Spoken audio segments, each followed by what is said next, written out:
جی احمد عبد الحکیم صاحب، ایک جانی پہچانی شخصیت احمد عبد الحکیم صاحب کے بارے میں اتنا ضرور میں بتانا چاہوں گی کہ عربی اشعار کو آپ نے اردو میں ڈھالا، اردو زبان میں ڈھالا، اور اردو کی شاعری عربی میں، اور اتنی خوبصورت سلاست سے خوبصورتی سے عربی کی شاعری کرتے ہیں کہ آپ کو بالکل آپ گم ہو جائیں گے ان کی شاعری کے اندر، اور استاد ہیں یہ اس حوالے سے بہت ہی اپنے آپ میں ایک واحد شخصیت میں کہوں گی۔ جب اب تک ہم نے مشاعروں میں دیکھا کہ ان کے سوا ہم نے کسی کو اس طرح سے اتنی خوبصورتی سے عربی زبان پر اتنا عبور حاصل ہو ہم نے ابھی تک نہیں دیکھا۔ تو آئیے بڑھتے ہیں، ان کے روبرو ہوتے ہیں، ہمارے ساتھ موجود ہیں پروفیسر احمد حکیم صاحب، تشریف لائے۔ السلام علیکم حاضرین سامعین، وقت کافی ہو چکا ہے، میں اس وقت عربی اشعار کا کوئی ترجمہ پیش نہیں کروں گا، اور سب سے پہلے میں بغیر کسی تمہید کے محترم شفیق مراد صاحب کو شہر مراد کی رونمائی اور پذیرائی کی مبارکباد پیش کرتا ہوں،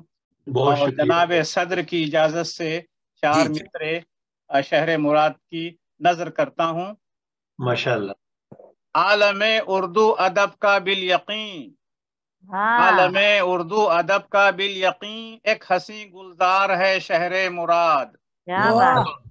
عالم اردو ادب کا بالیقین، ایک حسین گلزار ہے شہر مراد، ہر طرف ہے اس کے پھولوں کی مہک، گلشن اشعار ہے شہر مراد۔ گلشن اشعار ہے شہر مراد۔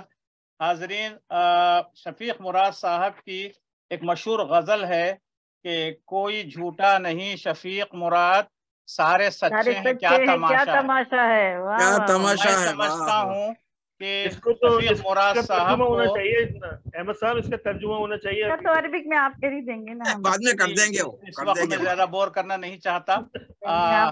میں سمجھتا ہوں کہ شفیق مراد صاحب کو خراج تحسین پیش کرنے اور ان کے ٹیلنٹ کی پذیرائی کرنے کے لیے میں نے اسی شعر کے بحر میں غزل کہی ہے۔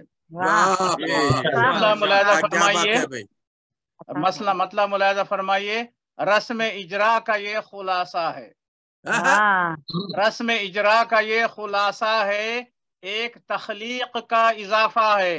رسم اجرا کا یہ خلاصہ ہے، ایک تخلیق کا اضافہ ہے، ہو گیا آشکار شہر مراد، ہر طرف تہنیت کا نعرہ ہے، ہر طرف تہنیت کا نعرہ ہے، سب کتابیں سمو لیے اس نے، قلب اردو بھی کیا کشادہ ہے۔ کیا بات ہے بھائی، واہ واہ، شکریہ۔ آئیے حالات آزرا کو بھی میں نے کچھ سمونے کی کوشش کی ہے۔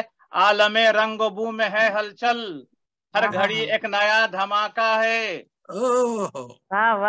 جس کی لاٹھی ہے بھینس ہے اس کی، ظلم ہر سمت بے تحاشا ہے۔ بالکل حقیقت۔ شعر پر توجہ چاہوں گا، جس سے دھرتی کا پھٹ پڑے سینہ، اس کے ہاتھوں میں وہ پٹاخہ ہے، جس سے دھرتی کا پھٹ پڑے سینہ، اس کے ہاتھوں میں وہ پٹاخہ ہے، شور برپا ہے پھر ملائک میں، شور برپا ہے پھر ملائک میں، ابن آدم لہو کا پیاسا ہے۔ کیا بات ہے۔ اس شعر پر توجہ چاہوں گا، پاسبانے زبان اردو کے، پاسبانے زبان اردو کے، لب پہ انگلش ہے کیا تماشا ہے، کیا بات ہے، انگلش ہے کیا تماشا ہے، کیا ضرب لگائی ہے۔ مکرر پاسبانے، پاسبانے زبان اردو کے، لب پہ انگلش ہے کیا تماشا ہے، ایک کوزے میں قید ہو دریا، ایک کوزے میں قید ہو دریا، شاعری کا یہی تقاضا ہے، شاعری کا یہی تقاضا ہے۔